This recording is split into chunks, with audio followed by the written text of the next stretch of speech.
Hi everyone, in today's I'm gonna show to you how to fix Modern Warfare 3 custom loadouts not working. So as you can see, there are a few ways to fix this. So if you want, you can pause the video and read all of them, and you can try all of them if you want.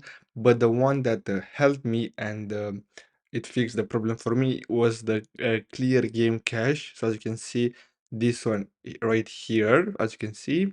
So as you can see, for PC, close the game and Steam, delete the app cache folder in Steam installation folder, then restart Steam.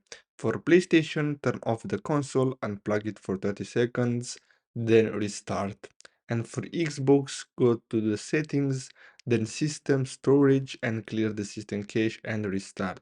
Now, if this doesn't work for you, make sure to try all of these options here, so make sure to pause the video and check all of them and let me know in the comments if this works for you.